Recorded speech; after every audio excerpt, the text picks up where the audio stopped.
back to another episode of the Catholic Buzz podcast. Thanks for joining us today as we continue the conversation here on the Catholic Buzz. My name is Father Daniele, and I'm joined, as usual, by Josh Sullivan. Hello. Welcome to you, Josh. Thank you. And Matt Van Milligan. Hello. Welcome to you, Matt. Thank you. So we've kind of got over the hump of, Thanksgiving and Halloween, and now we're, on the way to the next great season of Advent. And you thought I was going to say Christmas, eh? And then we're going to head into the Christmas season. People do a lot of festivities and partying over the Christmas holidays. So I thought we would take this opportunity to talk a little bit about how we celebrate at those little festivities. We're gonna look at the topic today about alcohol and drugs. Perfect. Yeah. And we did not sample any to get really some good tests on this episode. But I think it's worthwhile talking about this topic because for a number of reasons. A lot of people, will ask the question, are you allowed to drink or whatever it might be?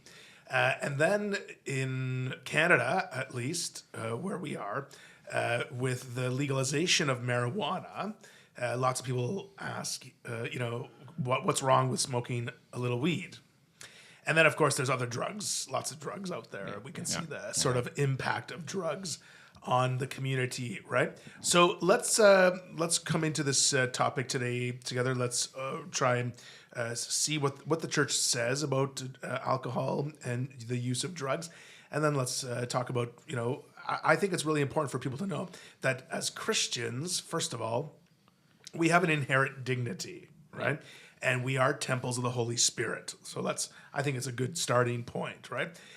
So with anything that we use, anything that we participate in, should never compromise that dignity, right?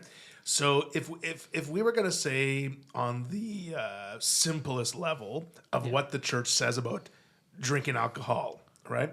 It would say that drinking alcohol is fine in moderation, right? Yeah. That excessive drinking is sinful. Yeah. Drunkenness, even St. Paul speaks out against drunkenness. So drunkenness is sinful. Excessive drinking is sinful, right?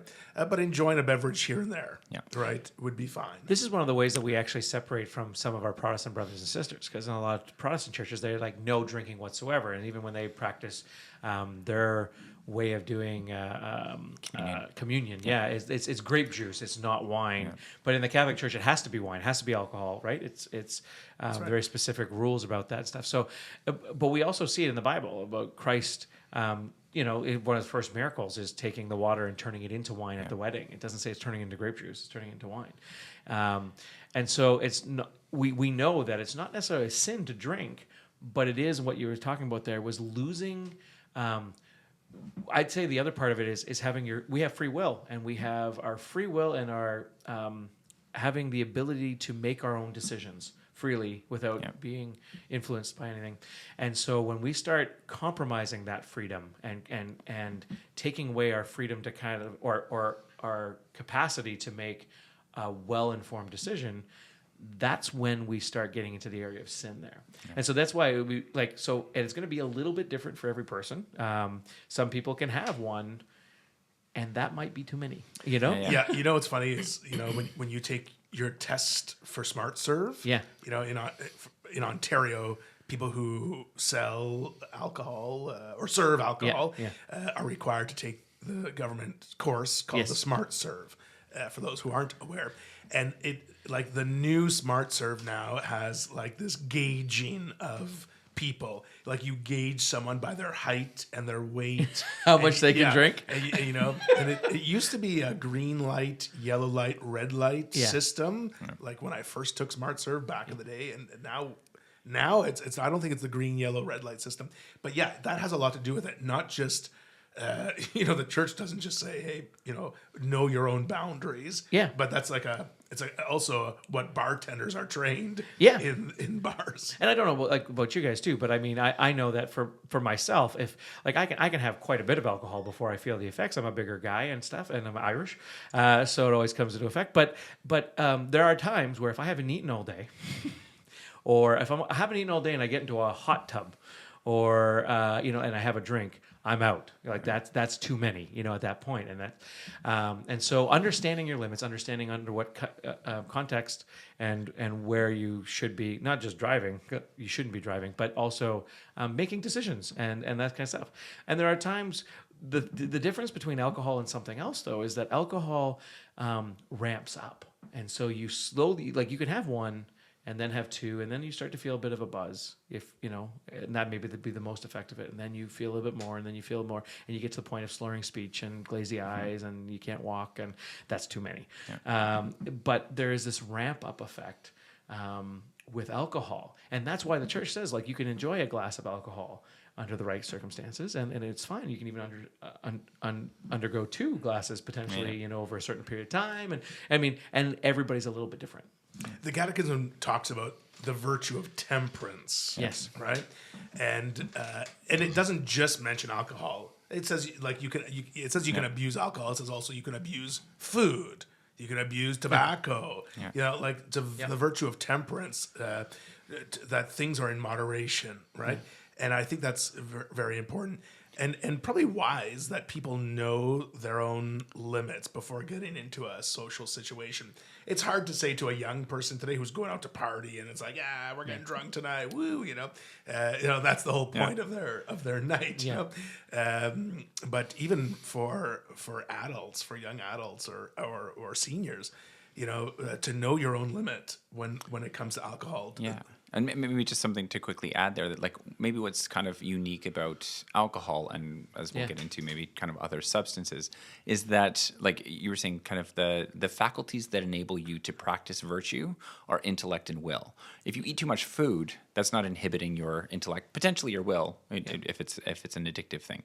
But again, by degrees, alcohol can inhibit your intellect and will, and if those are the faculties that enable you to practice temperance, to practice moderation, you could be putting yourself in a near occasion of sin. Yeah, that's great. Yeah. Yes, and I think that's a good little segue there, because with that argument, like when you say know your limits, you can have 1 drink or 2 drinks or 3 drinks depending on your own weight, height, and your own tolerance.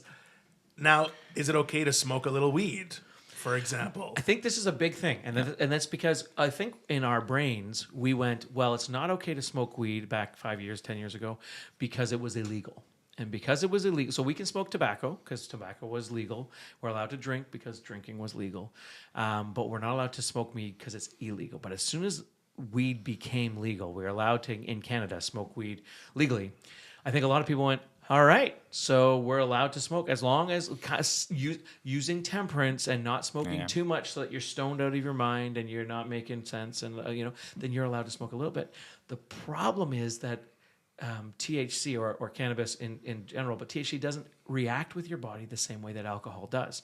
And Matt, you had a really good way of saying it before, so it's like more of a binary. Yeah. Effect. So if inebriation happens by degrees and happens as your kind of tolerance breaks down, or you have enough that it starts to affect your kind of blood alcohol level, that's by degrees. Whereas when you're talking about substances, particularly pot or marijuana, that there's no metabolic intermediary, right? Yeah. Your body metabolizes alcohol as you consume it, and then a certain amount affects your blood alcohol level, your brain chemistry.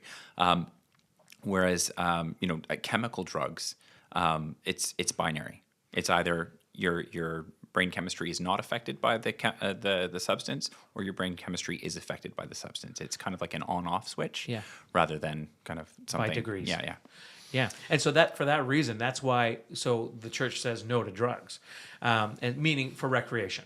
And so when we're talking about can you smoke a little pot before you do something, or for recreation, or for whatever, the church's answer is no, because you immediately flip that switch. And by flipping that switch, you go from your will and what was it? Your will and Intellect. your intellect not being affected to it is being affected. Yeah. And so all of a sudden now you don't have your full capabilities to make decisions. The Catechism 2291 says that the use of drugs inflicts very grave damage on human health and life. And it says their use, except on strictly therapeutic grounds, is a grave offense. So what is therapeutic grounds? Because that's what I would say. Most people I know are like, oh, I'm just doing this to because I'm so stressed out. I just need to de-stress a little bit. Would that be considered therapeutic? Or are we going into more like, there's two ways of reading that. Yeah. Is it my own desire and will that is therapeutic, or is it self-therapy? Yeah, self-therapy. That's what I mean. Or is it by the doctor? This is a problem that the medical field is dealing with now. I know, our family, every other person is a medical professional. So you hear about all of this stuff kind of anecdotally, especially since this isn't our first time talking about this topic. We're circling back to something we talked about years ago, right after it was kind of legalized in Canada. But now we're seeing kind of really increased use. To the point where, you have a lot of people who weren't doing it before are doing it now. And again, you hear or you encounter kind of a lot of the data so that is this therapeutic? And, we can separate kind of strict medicinal use, that this is prescribed for a very specific thing. Sometimes it isolates the THC, or it isolates the specific. But how many people are self-medicating? If it's available, it's legal. Yeah, at a dispensary on this block and 3 blocks down and 3 blocks down. Therapeutic can mean I need pain relief for this specific medical condition, or I'm having a stressful week, or my job isn't going the way that I thought it would, or I'm just bored. Let's self medicate here. Yeah. It's interesting that you say that, because remember, marijuana was legalized in Canada in October of 2018, right? And within the first 3 months after legalization, 330,000 Canadians said they tried cannabis for the very first time. So that was after 3 months. And a year later, so a year after legalization, it was up to 650,000 people trying marijuana for the very first time. And now today, the latest stat says, which was, kind of shocking to me, says that 1 in 3 Canadians use marijuana. 1 in 3 adults use marijuana. And that seems pretty high. I don't know. But you're right. There is this connection between self-therapy, but also this idea that you were saying, Josh, about, well, it's legal, so I can try it, right? And I think that where the church is saying, therapeutic grounds means prescribed, because there are uses for marijuana or the cannabis oil or things like that CBD. Are prescribed to you for certain reasons. And the church will say, if it's a prescription, then that's fine, right? We can still, with any other type of prescription, misuse prescriptions, right? Sure. But if it's a medical prescription that we're using alongside the direction of our physician, then that would be okay. The legal point of it was, the simplest way to say it is, just because it's legal doesn't mean that it's moral, right? Yeah, and I think we go back to, we have so many examples out throughout history. Just because it's legal doesn't mean it's moral. I mean, the things Hitler did in his own country, at a certain time, it was legal, but it wasn't moral, right? And I mean, when we come to the topic of abortion, legal, not moral. And so we have plenty of examples of that. So bring it back to the topic of drugs. Just because it's legal, it's not necessarily moral. And understanding why it's not moral, and understanding that it's taking away your decision-making capabilities, and that understanding that, and the church wants you to be in full control of your faculties.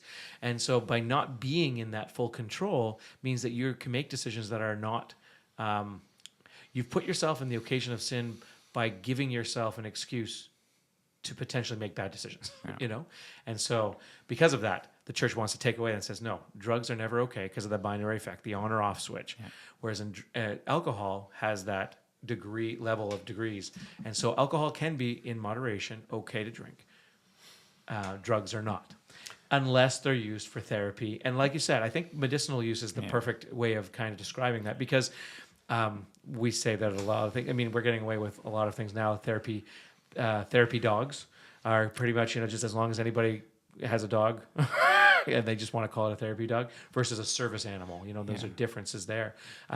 But the church's meaning here is more of medicinal use, meaning someone's actually prescribed this for you because you need it for treatment. But even that becomes a little bit problematic. And again, there's a lot of kind of anecdotal kind of evidence to support this. That is like, again, the door was kind of blown open for us to use this as a prescribed medicine for particular conditions without a ton of data to back it up. Again, we don't use alcohol medicinally. But for the reason that we used to, you have laudanum would be prescribed for pain or something like that, and it would be a mix of, hard alcohol and opioids, which again, to use those in a medical context, it was kind of like a last resort. This is not like, since we've introduced pharmaceuticals, and we can have a big broad discussion about, whether how pharmaceuticals should be used either therapeutically, or medicine should be more aimed at addressing root causes, but with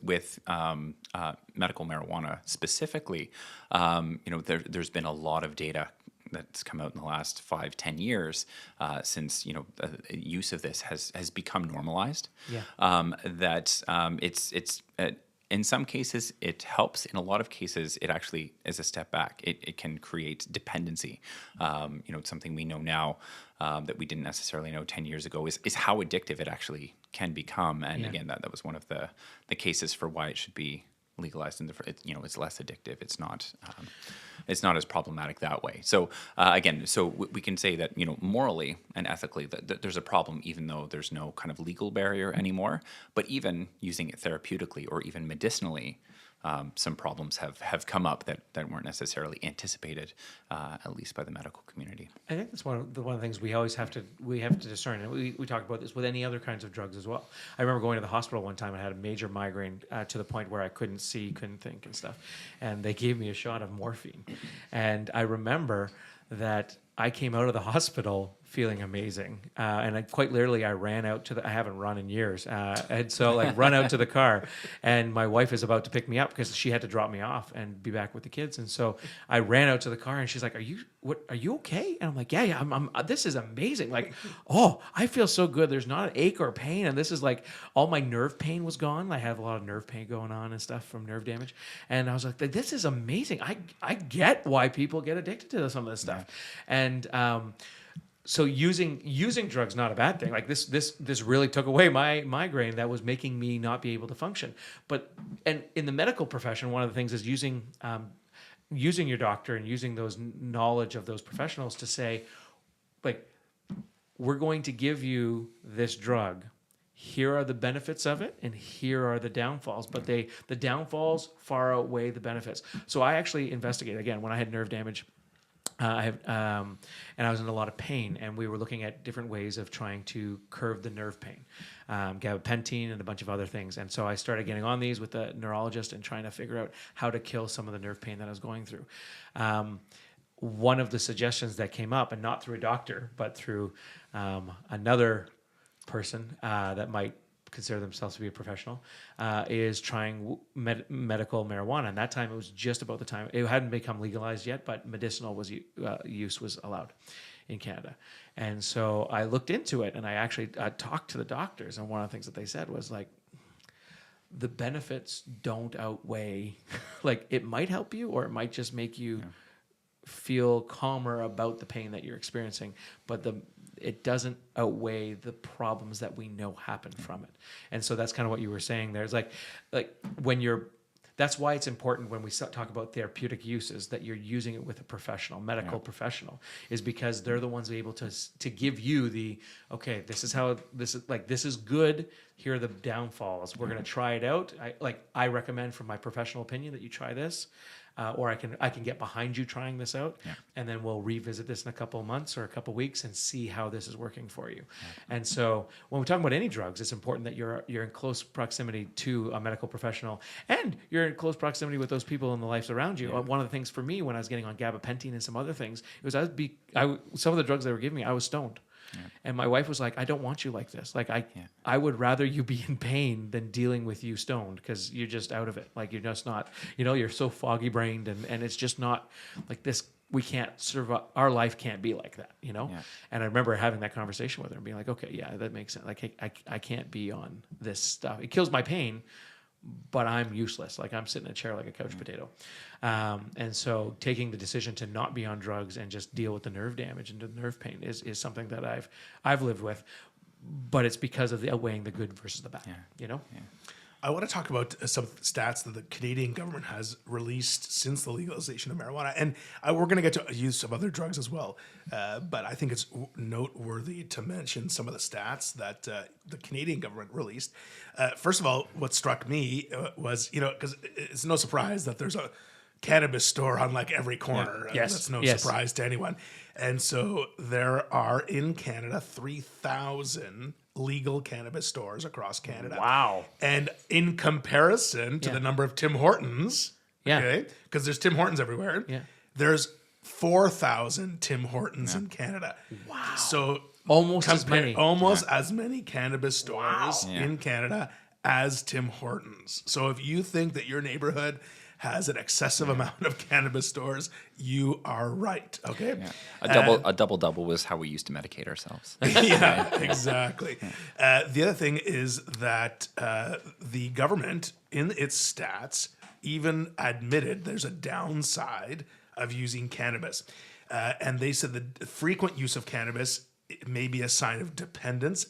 Their recent study said that almost 3 in 4 daily cannabis consumers, so 72.4%, experienced impaired control over their use of cannabis and were at risk of developing cannabis use disorder. Yeah.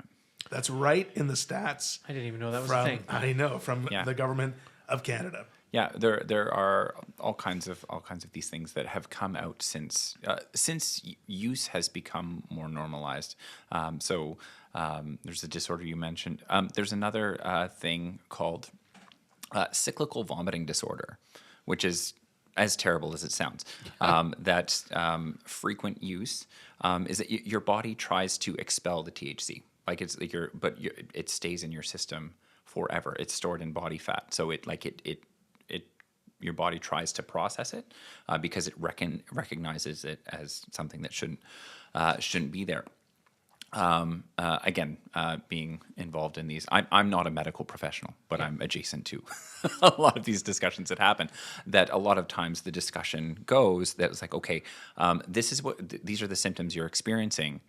The question, how often do you smoke marijuana a day? And more often than not, it's a lot.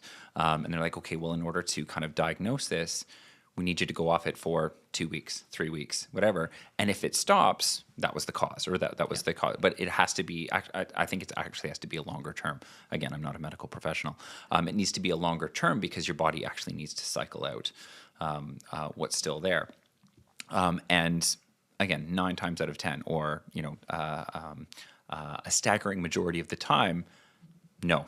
That can't be it. That can't be what's causing this, again, that's a big indication for dependency and addiction, and things that people like kind of said, that won't be an issue when it was initially legalized. I might say too, when we're talking about drug use and alcoholism, actually, and we talked about addictions and the reason why you would be addicted to something, but when we're getting specifically into dependencies, especially alcohol and a chemical dependency.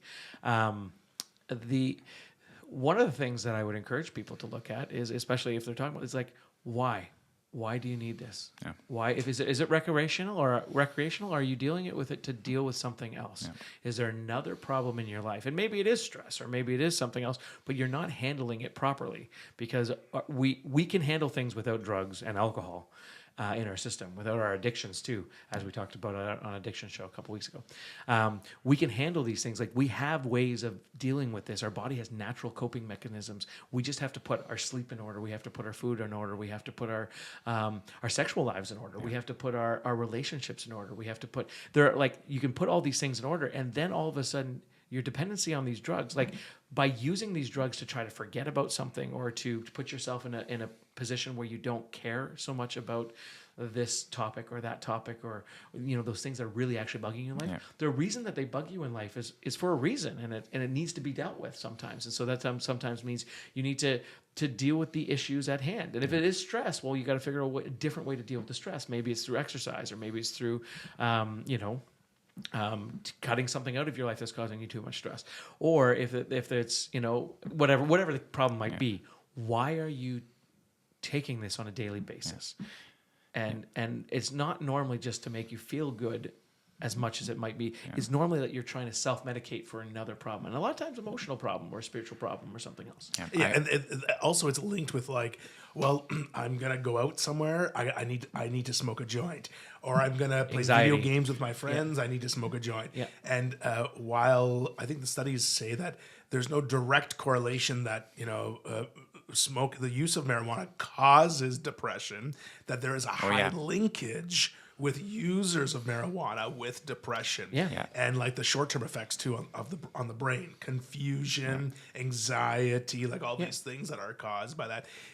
But I do want to move forward to like, if you don't want to smoke a joint, let's say, could you pop a marijuana gummy or eat a brownie on the way?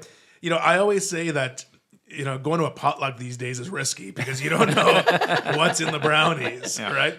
But you're eating brownies. I know people have shared. So, we were at our Thanksgiving together, and one of the cousins brought marijuana brownies and tricked mom to have it, or tricked grandma to have it, or all these things, and then people kind of suffer the effects of it.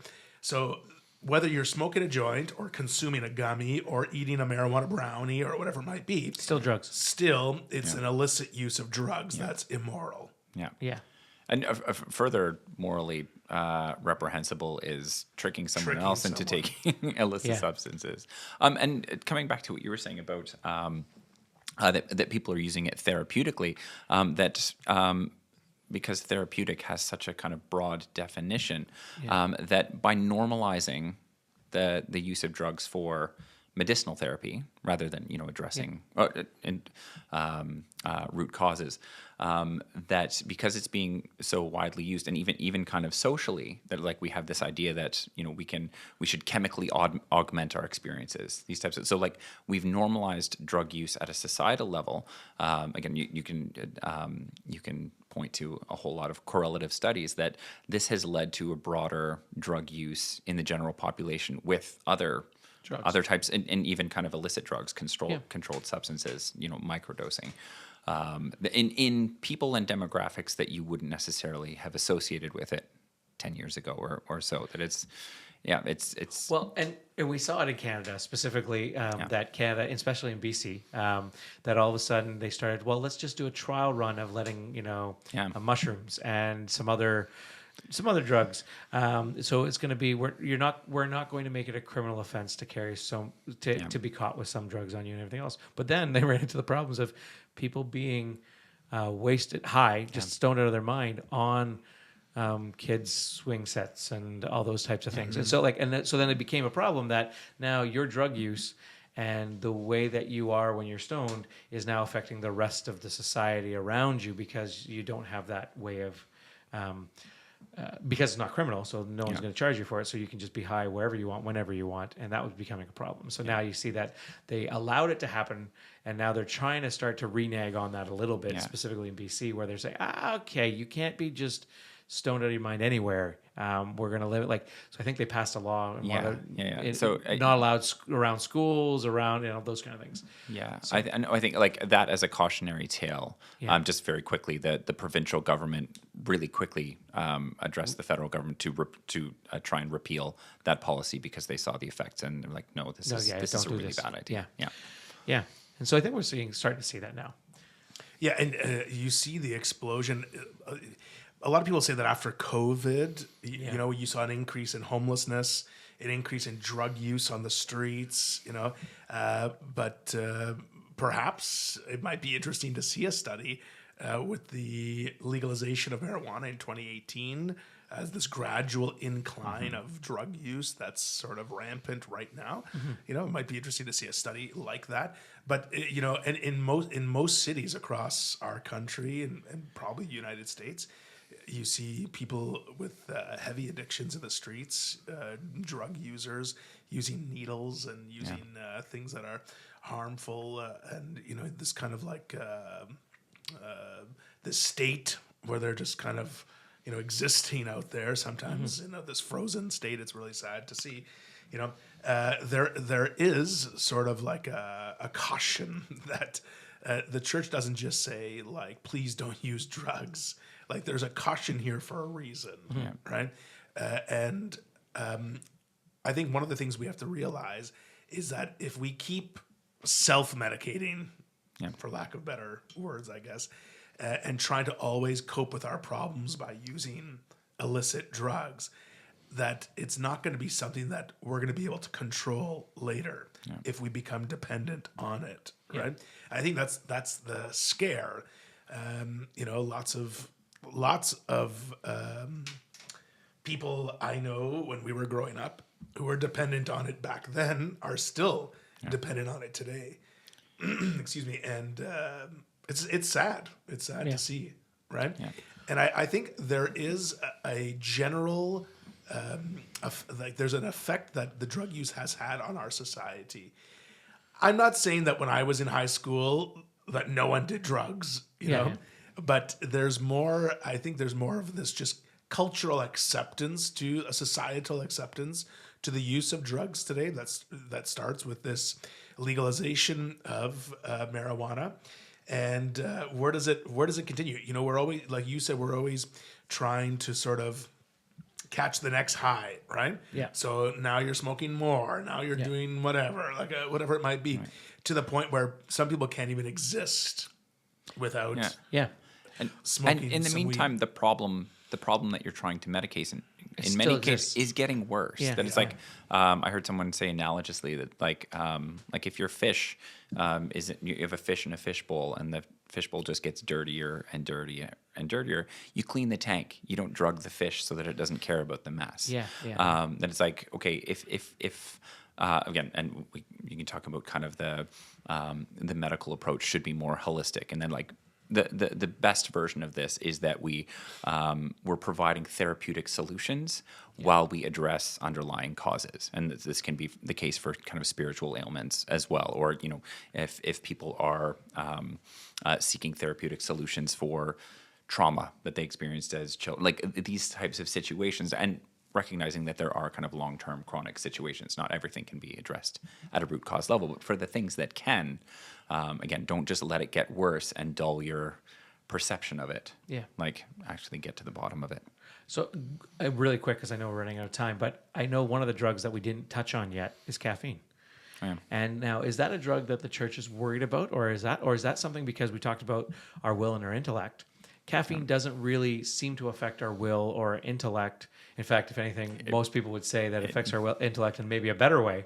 But I was going to make that joke because I'm chemically dependent on caffeine. But that's something to kind of bring to the table, because if you become chemically dependent on caffeine, is that maybe something that we need to look at as well? I mean, but I think where we would draw the line here is, again, the same as THC is an on and off switch.